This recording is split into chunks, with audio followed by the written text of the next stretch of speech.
Ike Dweck is the founder and the CEO of the SAFE Foundation, an organization that has provided thousands struggling with addictions to alcohol, drugs, or gambling with proper support, paving the road to recovery. In addition to his incredible work running SAFE, he also coaches the Magen David Yeshiva varsity basketball team. Ike has an unbelievable story. From middle school, when most kids are worried about the latest trends and finishing their homework, Ike was addicted to gambling, putting thousands of dollars on the line.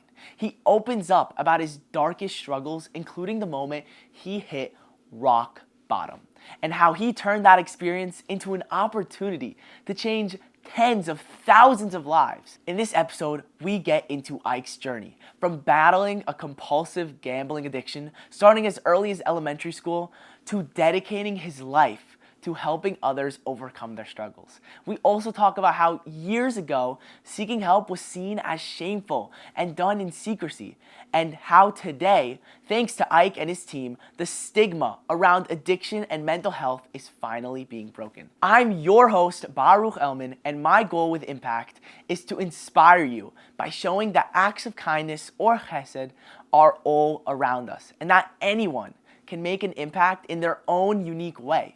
If you're interested in hearing a story about an incredible personal transformation, learning about the grueling pain of addiction from someone who survived it, or understanding how one organization is single-handedly changing tens of thousands of lives, stick around for this episode. Enjoy. Ike Dweck, welcome to the podcast. Thank you for having me. Yeah. So first, I want to get a brief introduction of who you are, what you do. Give me the entire rundown right now. Wow. So I'm 61 years old now, so there's a lot to talk about. So I'm the founder and CEO of the SAFE Foundation, and I'm also coach of Magen David varsity basketball. Wow. Both go hand in hand because the intense pressure that you have with SAFE and trying to help people allows me to do the basketball piece and allows me to let out the energy and help people with their problems. Okay. So I'm looking forward to many, many more years. So the SAFE Foundation has helped, I believe, over 10,000 people. I mean, if you think about it, that's 10,000 people, 10,000 sets of parents, 10,000 sets of siblings, 10,000 friends. That's like hundreds of thousands of people. So how does it feel? I try not to think about it, and I don't try not to get too high and excited about what we're doing because there's so much more to do. You know, I think there's so many people. There's 75 to 100,000 people in our community. Hashem gives us all challenges to deal with. Everybody has a journey to go on, and I think it's important for people to recognize that nobody has the perfect life.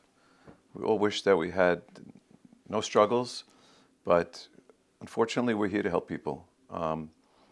I'm grateful that Hashem gave me this ability to help people. I look forward to it. It's a challenge. I equate sports. I always like to win when I'm coaching. And when somebody calls me for help, I want to help them. I want to do whatever I can to make it work. Unfortunately, not everybody could be helped. You know, you can't help people that, are not ready for help, but we'll do our best. We'll go over and above to try and help them. So it's exciting. Every day is challenging. And I know that I wake up and I thank Hashem to be able to put me in this position to help people. Incredible.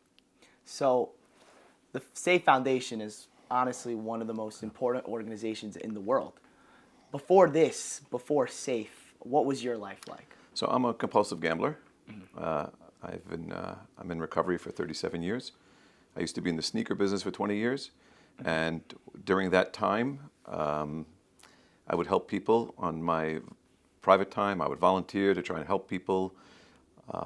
In 2001, SBH came to me at that time and asked me if I would come and work for them, go back to school, get my degrees and my licenses. Wow.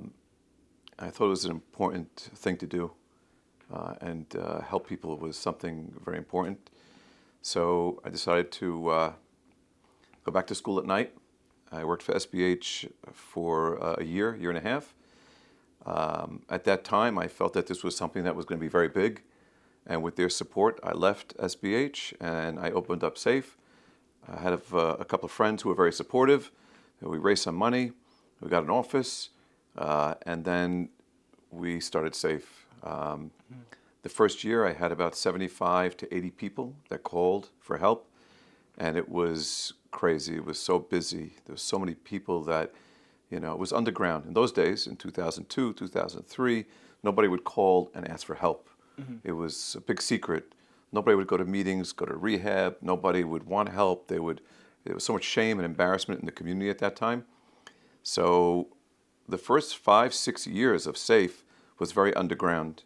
And we're fortunate to keep going and to continue to help people to where we are today. Today we get calls from all over, everywhere. People have heard of SAFE, different countries. We get calls from Mexico, Israel, Panama, California. We're happy to help everybody and anybody that calls. So I'm very fortunate that we've dedicated ourselves to help people. We have about 28 people here and in Jersey. We have a license that we recently got for Deal, and it's really incredible. So how did you expand so quickly? Well, it's been 20 years, 21 years over time. It was really the mission to want to help people. We have a community out in Jersey. There's a lot of people that need help there, and I think it's important that we don't just sit back while they're struggling, and we have to help them. We have a school program. We used to be in 29 schools around the world until we decided to kind of take it back and only do our community schools. And we're very fortunate that we're helping even the young kids today. So it's something that you're helping people in the grassroots to be able to get the help they need, as well as people who are 30, 40, 50, 60-year-old people that need help and are struggling. So I think it's important that we do as much as we can to help people. So you mentioned before that you didn't finish school. So what prevented you? Yeah, so I wasn't the best student. I'm not going to lie. I just had practice with my team, and I was telling them how important school was because school was something I didn't take serious growing up, and having to go back to school at night was a real challenge. I would help people all day long, and then when work was over, which unfortunately it's never over, but I had to carve out from 6 to 10 and go back to college in Long Island for a year. And every time I take that drive out to Long Island, I would be driving. I'm saying, why didn't I just pay attention? Why didn't I just, go to school, do my work? So that was a challenge. I even, I tell all the kids that I coach, you don't know the importance of education, and having to go back to school at night. At that time, I was 37, 38, 39 years old at the time, and sitting in a classroom with all young people. That was a real wake-up call. So it's the journey. We all have journeys. I realized recently that whenever I call you, whenever your voicemail, I see your voicemail, it always says I'll always make time available for you. I'll always be there. I always make time for you. And I want to know why you do that. It was interesting when you called. You're a young kid. You're 10th grade, 11th or 10th? 11th grader. I see that young people today, everybody's striving to do more. Get into businesses and so on. So anytime somebody calls me, young people especially, I always love to be there for them, to mentor them, to help them. So when you called and called and called and called, I felt like it was important for you, and I wanted to really be very supportive of what you're doing. Do you do that for your Mag and boys also? I try to be there for everybody because the family, we're all family in the community. So there's a lot of people in different schools that they're not related to MAG and people. And I just work at MAG. I just a coach. But I'm there for all the schools that we have in the community. We're happy to help everybody. And I think people understand that when there's a struggle, sometimes they try to do it themselves, but it's important to get help from others, people who have been there and done that kind of thing. And I have a lot of experience over these past 61 years. Was the reason that you dropped out of school partly because of the fact that you didn't have good grades, or was it also because you were a compulsive gambler at the same time? I really was not a good student. I only went through high school because I loved basketball and playing basketball. I actually went to 3 years of college and played basketball in college, but I really was not invested in education and academia. I really, in hindsight looking back, I really wish I did, because there was so much wasted time and energy. And I tell all the kids today, it's so important to really get an education and learn. The gambling during my elementary and high school years really drove me off the cliff. Elementary? Yeah, I was gambling in 6th, 7th, 8th grade, really a lot of money. And I remember the first time I walked into the bathroom in 6th grade, I saw the 8th graders pitching quarters against the wall. That's my story, everybody knows. And I just jumped into the game and I started to pitch the quarters. Closest to the wall wins the quarters. I won $1, $2. And in between periods, I would just run to the bathroom and they would be there. And after a while, the $1, $2 wasn't enough. And I felt that desire and that excitement to go out and do more. And then starting placing bets.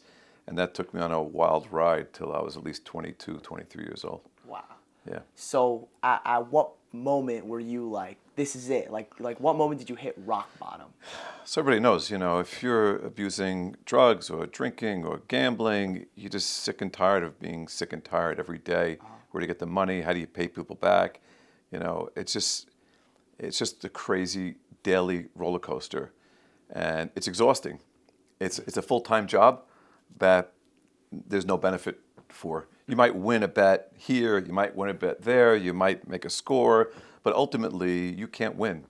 The odds are so stacked up against you. So it really took me on a crazy roller coaster ride. I've got so many memories of my younger years, how I just continued to waste my time, borrow money, steal money, whatever I can do to place a bet. So I never really was invested in doing the right thing. And then that last day, I just decided that I just had enough.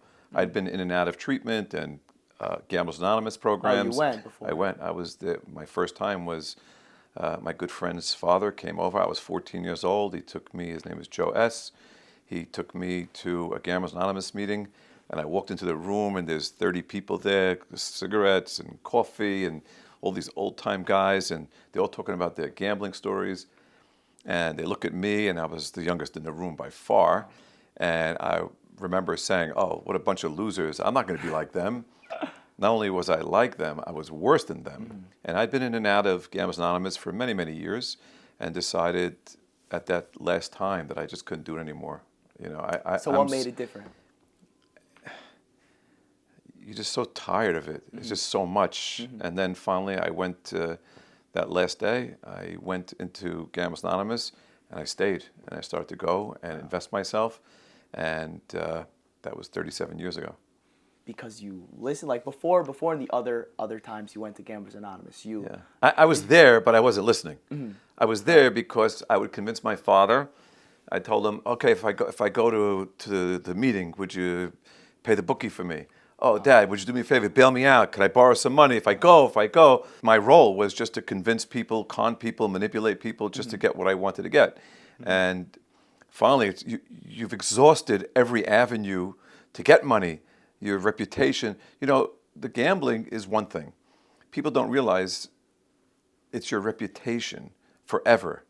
And so even when I stopped gambling, it took me maybe 10, 11, 12 years to fix my reputation. Nobody wanted to hang out with me. Nobody wanted to, be my friend, because I was always, trying to borrow money and convince people and con people. So it was quite the journey. And money comes and goes. Your reputation stays with you forever. So that was quite the journey that I'm still on. I still go to meetings. I'm grateful that there's a program out there to help people. You go to Gamblers Anonymous? Yeah, I do. I think it's important. Do I think I'm going to gamble again? I don't think so. But for today, I'm not going to gamble. And it's a great place. For $2, you walk in, you have all the therapy you want. You have all the therapy you want. You hear stories. You're able to give back to others. You take in what they're going through. And I never want to go back on that roller coaster again. I never want to go through that ride again. So does that stigma where you said that people, your reputation is ruined for after 10 years. That stigma still exists today. People love underdogs. People love underdogs. And our community is so great. People want to help others. When somebody calls me and, they have a problem, I can pick up the phone and call 20 other men or women to help us and to convince people to get the help they need. People out there in the world don't have communities like us. And our community is great. They're always there to help others. Challenges, we all got them. Everybody has stuff they got to deal with. Nothing's perfect, but at least we have a community that's supportive and helpful. And I would never trade my life and what I've done and where I've been for anything in the world. This is the way Hashem made me, right? He made me this way. I'm grateful that he did that, because where would we be if I wasn't able to start safe? Where would we be if I wasn't able to help people? So if you went back to 6th grade, someone telling you don't flip that coin, someone telling you don't. I want to listen. I want to listen. You would listen. I want to listen. 6th grade. Which 10-year-old is going to listen to an adult, right? 10-year-olds think they know great. They know more. I was 12. I thought I knew more. 15, 20. I thought I knew more. Finally, when you're at the end of your rope, right? You're like, damn, I don't know more. You got to start to listen. You have to open your ears and listen. Yeah. So it really, we don't know. Okay. We don't know. And we don't know. Everybody has a journey. I could tell you thousands and thousands of people that I've been able to help, that SAFE is able to help, that they all have the same journey, right? What it's going to take for them to get the help they need. What it's going to take for them to want to get better. Okay. Unfortunately, some people never get better. And there's a consequence to those actions. So we hope that people realize that you can't go on forever on this path. You won't make it. So there's a funny story. We just finished the Sarachek tournament, and sometimes I'll go to different schools and speak in the different schools. And we're playing in the finals against TABC, which unfortunately we lost. Can't win everything. Right. So before the game, I was shaking hands with the other coach, and I was in front of their bench, and their whole school, they have hundreds and hundreds of kids in this school, and I went to speak there last spring about gambling and some of the problems with gambling, and they all start screaming and going crazy, and they were so excited. Everybody knows that there are problems from gambling, especially today. With the apps and the legalization of gambling, and you watch a ball game and then the line comes on at the commercial. They all know. Everybody knows. And the kids know. But what's it going to take to get those kids not to gamble? It's just so hard. It's so tempting. It's in their face every minute, every day. Even with apps. They have apps that are completely accessible. Exactly. You should only hear the stories of kids borrowing their parents' social security number or taking it without their permission, credit cards, older brothers, things like that are really have taken people off the path of life, thinking that they can make money, right? Of course, you might win, but ultimately, the more you play, the more you're going to lose. Yeah. And young people don't see that until it's over, until they've lost it all. You said people love an underdog. So has there ever been a comeback story that you've seen, a specific one where someone turned their life from absolute disaster to complete success? Right. If I was to choose just one person, that'd be crazy. Every single person that I meet that has a problem has a comeback story. Wow. There are thousands of people that have turned their lives around. That is a comeback story. I couldn't pick one. If I did only, a few people, I could pick one. But there are thousands of people in our community that have turned their lives around. That's just so exciting that you're part of just being a small part to help them. And we're very lucky. We're very lucky to see so many transformations of people and how they turn their lives around. Yeah. Does one stick out? No, there's thousands of people that I'm so excited, I'm so happy, I'm so proud Honestly, it's beautiful that you don't have one. Yeah. It's beautiful. No, if there was just one, I would tell you that I'm not doing my job. Because I'll go to a wedding and there'll be 20 people coming over. Hey, Spike, what's up? Thanks so much. I'm doing great. This, that. You go to a bar mitzvah. You go on vacation. You go on a trip. You go to dinner. And people come over to the table. Oftentimes I go to dinner and, I'll wait for the bill to come and the bill doesn't come.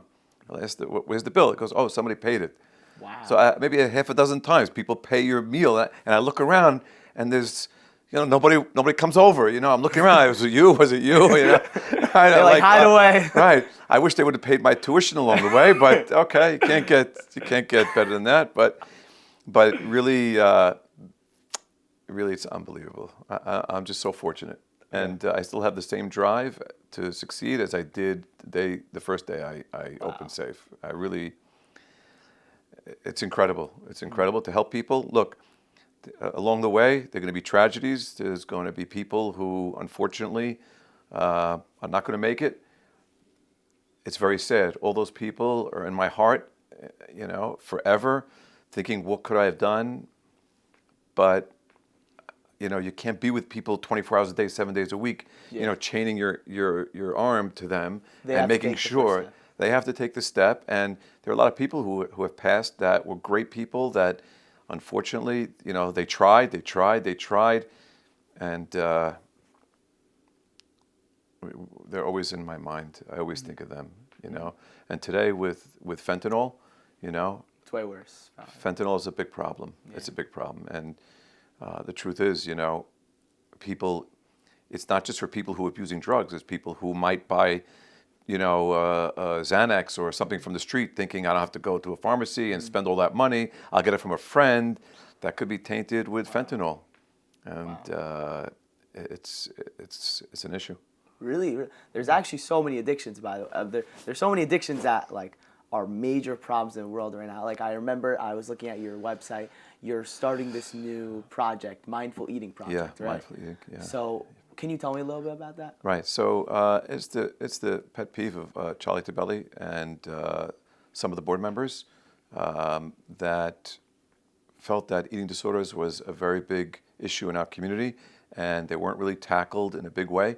So we took on this initiative to try and help people. Mm-hmm. We recently got our license, and we're excited to start to hire people. Right now, we're doing assessments and referrals instead of doing assessments and therapy because we just got the license, and this is a big problem within our community, as you know. It's a lot of people have struggled with eating disorders, and so we're looking to help those people as well. So honestly, I never understood how hard was eating disorder, but then I think about it and I'm like, wow, it's the thing that with drugs, with alcohol, with gambling, it's things that you can stop. But with eating, it's right. I do this every day. That's a great point. That's a great point because, you abstain if you're gambling or drinking or using drugs. You try to abstain, right? You try not to do it at all. Mm-hmm. But with eating disorders, right? Now you have to manage it. You have to learn how to eat in a healthy way, versus gambling or alcoholism. You got to stop it altogether. Yeah, you can't. There's damage. Right. There's damage. Right. But with eating disorders, how am I going to eat in a healthy way and live my life in a it's like rewiring of your brain, trying to make sure that you don't overeat or undereat, or you don't do this, you don't do that, and that's very hard. Yeah. That's why those type of issues are really over and above probably the hardest to deal with. It's because you have to learn how to deal with it. Versus, gambling, I know it's a problem. I got to stop altogether. By financial, was it like a financial reason, or was it just like a mindful reason? No, everybody has underlying reasons why they do things. But once you get pulled in, you can't stop, right? You're chasing the money. You're chasing, the games and watching games at 3 a.m. Today, you could bet on ping pong in Australia at 4 a.m, right? And there are people who are betting on Chinese soccer at 3 a.m.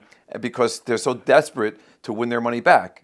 And they don't even know who they're betting on. So eating is different than those other addictions. Yeah. These type of mental disorders are really more challenging. Yeah. I mean, they're all hard, but this is Yeah. really hard.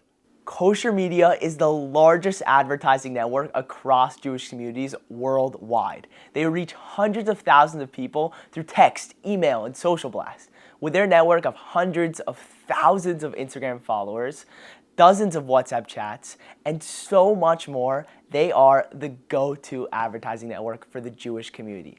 Check them out at koshermedia.com and level up your marketing game today. Thank you so much to Kosher Media for sponsoring this episode of Impact and helping us provide this amazing content to you guys. So, can you walk us through a moment where this addiction was affecting more than you, like your family or something?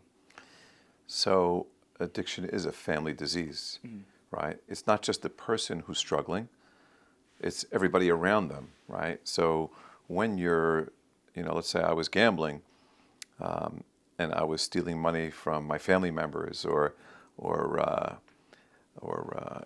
hiding from people and not able to deal with this stuff, it affects everybody. It's not just my issue, it's everybody's issue.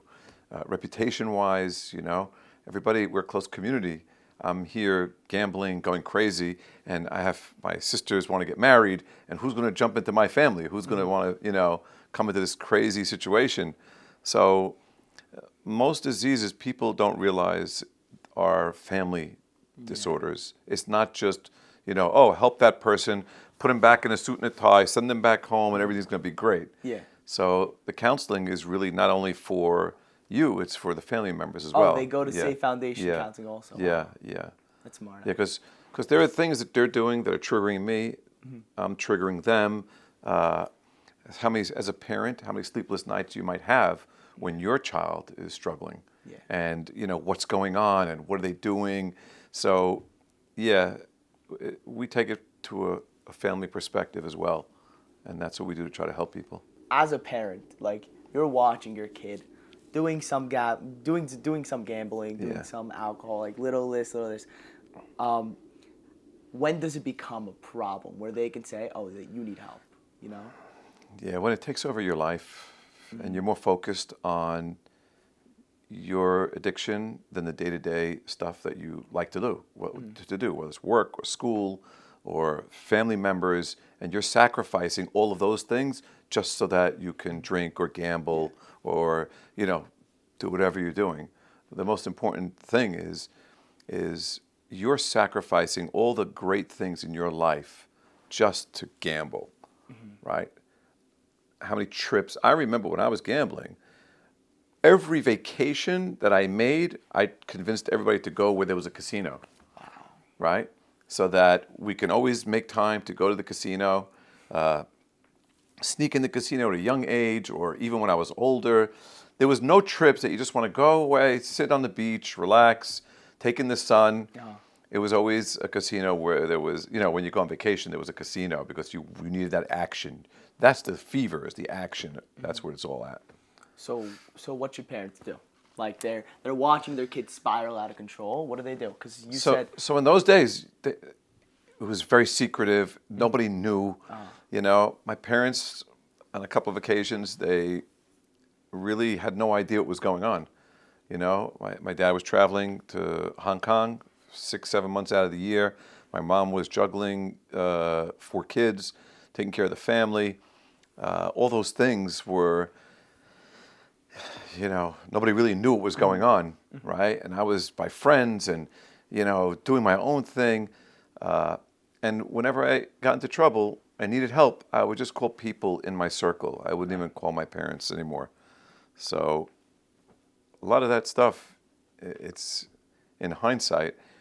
Today, parents are more active in their kids' lives. Yeah. The community is much tighter. In those days, it was a free-for-all because nobody really got help for their problems in addiction growing up. Nobody went to rehab. Nobody, came out and said, "Hi, I'm an alcoholic. Oh, hi, I'm a drug addict." Nobody really said those things. Yeah. So today, the good part of what we've accomplished is we've taken away the shame of helping people people who had problems with these type of disorders, to just say, hi, I need help. That's the best part. In the old days, nobody would call like that. I'd hear about a story that somebody needs help, they're abusing cocaine or whatever, and then have to set up an intervention and go find them. Today, they're calling us because there's no more shame attached to it. There's no embarrassment. People know that there's so many people out there who need help, and there's so many people who want help, knowing that everybody's got something. Yeah. Everybody's got to deal with something. And there's so many people. Our board, which is 10 people, they're available 24 hours a day. They're calling me, hey, I'm helping this guy, I'm doing this, I'm doing that. And all the people that we were able to help over the years, they're out in the community and people are calling them, right? Wow. People are calling them and asking them, hey, I heard you had a problem. Wow. Can you help me? And then we'll work together to bring those people in to try and help them. So we call them our generals out there in the Army, and they're out there fighting the battle and helping people. Wow. So you said before how like you would call your friends and like you would talk to them about your issues, but like let's say I'm in high school right now. I see people drink, I see people gamble. What do I do now? Like I see them doing it. Do I distance myself? Do I try to prevent them? So that's a good point. Listen, you don't want to alienate yourself from your friends, right? These are your friends. Yeah. I think it's important that if you have a friend that needs help, get a couple of friends together, go sit with that person and say, hey, we're noticing this. We're noticing what you're doing. We're concerned. We can help you, with these issues. Call Spike. We'll give you his phone number. Everything's confidential. I've gone to the schools. I'll meet them in pizza stores. I'll be, in my truck, right? Nobody will know, I'm there. I think don't turn your back on those people. It's important that you help them and give back because that person one day is going to help you with something else.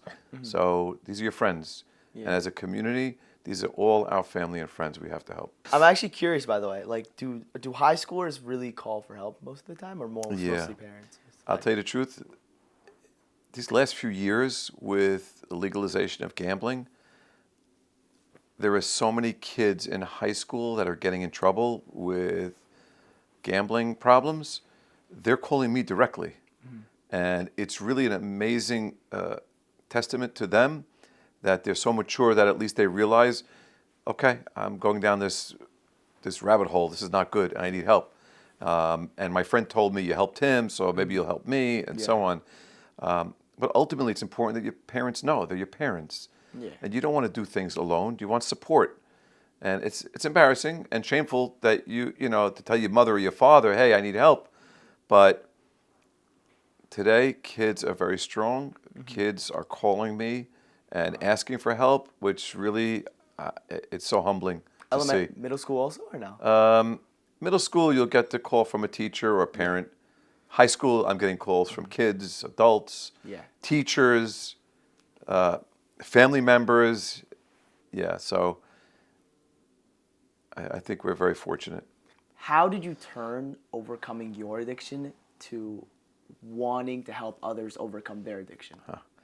So people who struggle with addiction are selfish people, very selfish people. You only care about yourself. You only care about, what can you do for me? I basically, when you're in recovery, it's not what you can do for yourself, but also what you could do for others. And I think that's the real part of recovery, is what you can do to help others, give the message over to other people. So that's part of recovery. It's part of what you can do to help people. That's what life is about. Is the circle of life, right? Is trying to help others. I mean, I see so many people that were me growing up. And mind you, we have people in, say, 40, 50, 60-year-old people, not just kids. This is adults that are married, kids, grandparents. Our job is to give back. Yeah. Right? And I think it's important for us to make sure that we do that. So when you were in high school, did you have people like such as yourself that would come talk about addiction, telling you to stop? That's a great question. That's a great question. You're paying attention. I remember this guy, Joe S., came to Sephardic High School. It was ninth grade. Yeah. And he came and he, they had an auditorium setting, and he came to talk to the kids about, the dangers of gambling and all these issues, and you don't get started, and this, that, and the other. And I remember sitting in the class, look at this old man, and at the time he wasn't old, but I was young, and he's telling us all the pitfalls of gambling. And although I was there, I was just thinking about, okay, who am I going to bet on tonight? Because I was already in the throes of the addiction. I was thinking about, oh, this guy, what does he know, this guy? What does he know? You'll never He's end an up old like timer. I won't end up like him. Yeah. I didn't end up like him. I ended up worse than him. And so I remember he came and he went to a lot of schools, and in the end, he took me to my first Gamblers Anonymous meeting at 14. Wow. And I owe everything to him. In your time when you said like you were gambling a ton, you were a compulsive gambler, and you like isolated people, you pushed them away. Was there anyone that like stayed along with you? Every single time you pushed them away, they came back, they tried helping you still like the entire time. So in those days, you isolated from people. So you really didn't you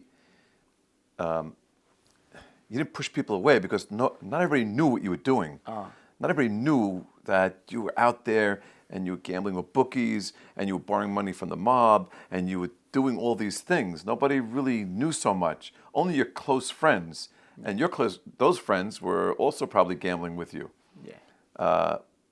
So pushing people away wasn't so hard because I was living in the city at the time, or I was in college, but you didn't have to push them away because you were isolating anyway. Okay. But our friends knew what was going on. Did your friends help you make safe?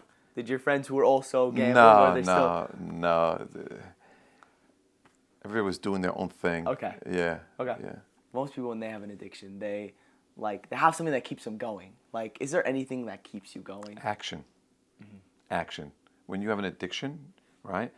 With gambling, it's not a physical thing, right? It's a mental thing. Needing action. You need action. If you're abusing drugs or abusing alcohol, that physical dependence takes over your body. So it's a combination. It's a mental and a physical, right? What about spiritual? So spiritual, I think that's the first thing that goes when people are in the throes of their addiction. Oftentimes when people come see me, I go, hey, how often do you pray? He goes, pray? How can I pray? But why not? He says, I'm doing such bad things. Hashem is going to want me to pray? So I think it's so important for people not to lose that spirituality. Because imagine Hashem is your partner in recovery, right? Okay. Hashem never leaves us, we leave him. And that's the most important thing. Okay. So he's always waiting. He's waiting. Hashem is sitting there waiting. Okay, I'm here for you. Whenever you need help, just ask. That's the most important part, is the spirituality. Yeah. Right? I'm not telling people to be, very religious, not religious. I'm just telling you, Hashem is up there waiting for you. Just ask. Ask. And for anything. And he'll send. For anything. Not just addiction. That's 100% right.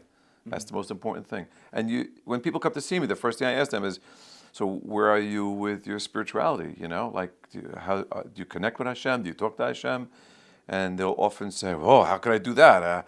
I'm stealing money from people. How could I do that? I go, what do you mean? Hashem doesn't go away. We leave him.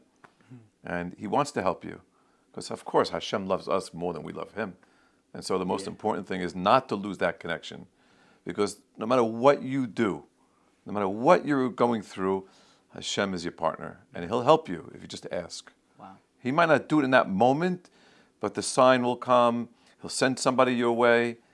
So many times people have, we've reconnected them to spirituality, and they can't believe that they've left it. I understand that you took like your trauma, your addiction, and you turned it into your passion to help others. Do you think that you need to have that in order to help others? You think you can just like do it yourself? You don't need it. Yeah, it's a good question. It's a chicken or the egg, right? What came first, right? Yeah. For me, I can only speak about me. I can't speak about others. I think for me, I have this real strong drive to be successful in anything I do. I think that's my competitive spirit from playing basketball and coaching, and seeing where I was before. That's what I want to do to help others. I want to be able to use that drive to motivate others to want to get help. Okay. Because when you're going through this, you never think there's a way out. You never think of anything good that's going to happen. You know, you could win. You could win one night, but then lose 7 nights in a row and think, how am I going to get out of this? I can't get out of it. But there's always a way out. You just have to ask. I can't force it out of you.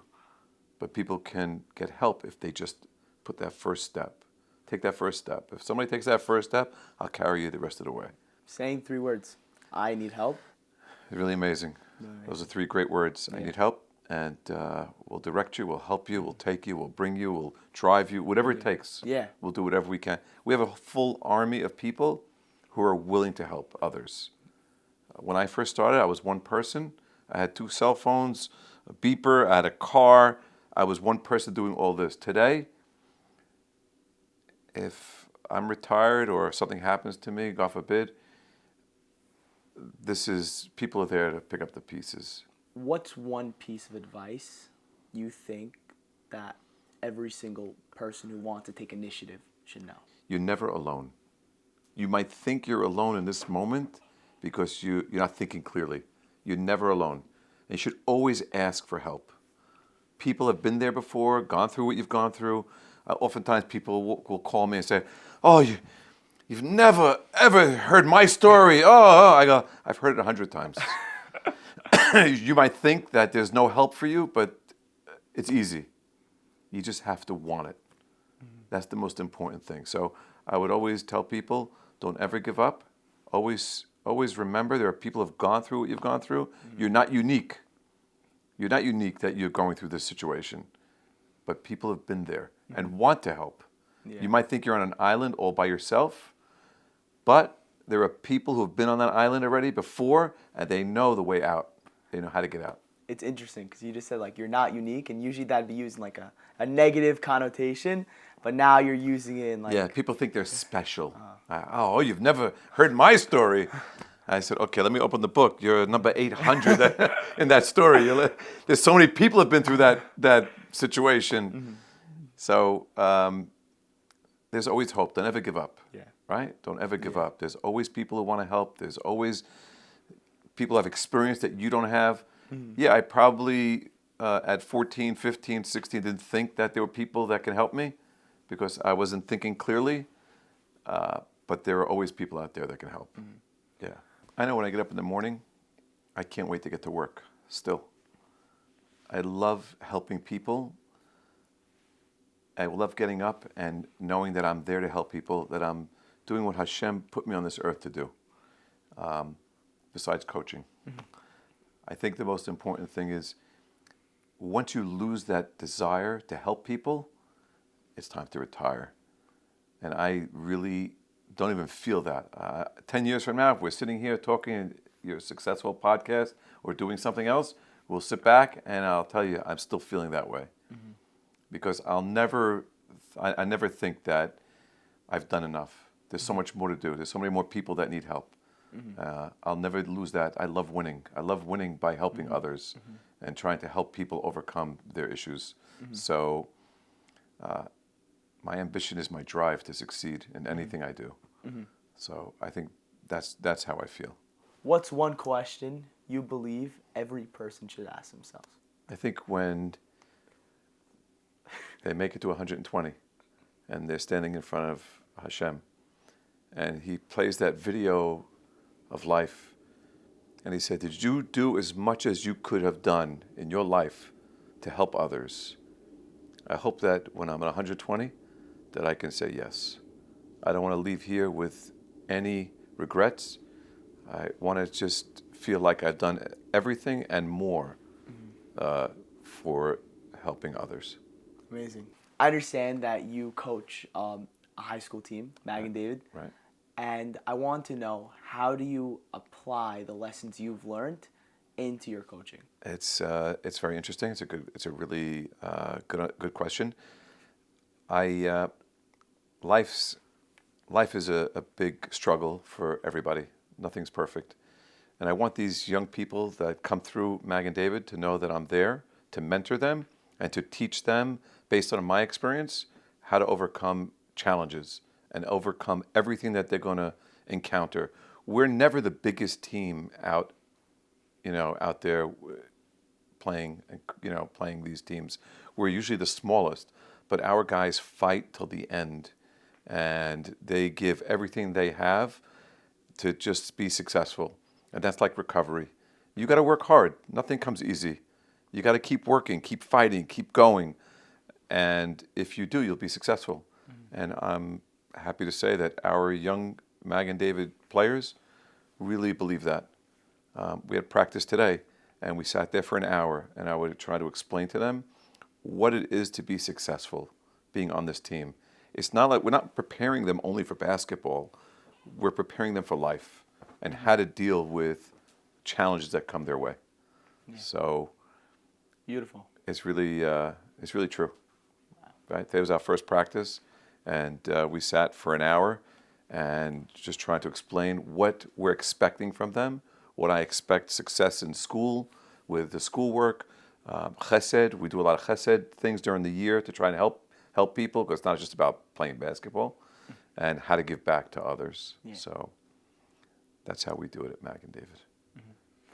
It's great. Yeah. I speak all the time, everywhere, and I tell them, you're looking at me right now, and you think I'm that old timer. Oh, I'm not going to be like him. You're going to be worse, because it's so easy to gamble today. Before, you have to find a bookie, right? A bookmaker to go to place bets and to do all these things. Today, you go on your phone. There are young people on their phone playing blackjack, casino, sports betting. It's on your phone. They'll steal their mom or dad or older brother's social security number, open an account, and start to gamble like it's nothing. Scary. It's very scary. And now they're trying to open casinos. There's a casino already near JFK Airport. Mm-hmm. So even in the city, they're looking to put one in Hudson Yards. So they're just looking all over everywhere. Yeah. Wherever you are, they just kind of close you in. Yeah. To where it's always going to be around. Yeah, that's the problem. Wow. It's a big problem. Ike, it was great having you. Thank you so much for taking your time and meeting with us to talk about your journey and how you created Safe Foundation, how you helped other people. Wow. It's really amazing. Wow. I'm thankful. Thanks so much for having me. Appreciate it. That brings us to the end of another powerful episode of Impact. Thank you so much for tuning in to another episode. I hope you're walking away as inspired as I am. There were so many amazing aspects of Ike from this conversation, but here are my top 3 takeaways from our conversation. First, sharing your own struggles. Ike's willingness to openly discuss his past addiction wasn't just about himself. It laid the foundation for his life's work in helping thousands of others. It's a powerful reminder that vulnerability can be a catalyst for positive change. Second, the importance of community and breaking down the stigma. Ike emphasized how his early days were filled with secrecy and shame. Today, Ike and his team are extremely dedicated to creating an environment where people feel comfortable and safe when asking for help. Third, wherever you are, whatever negative situation you're in, you can always turn it around. Ike was gambling from around the age of 12 years old, more than a decade before his brain was fully developed. He could have easily given up and told himself that it was too late to fix his addiction. But he didn't. He sought help and turned his entire life around. If that isn't inspiring, I don't know what is. So thank you, Ike, for sharing your wisdom and your tireless dedication to the community. Be sure to subscribe and share with a friend. We have so many amazing guests coming up, and trust me, you do not want to miss it.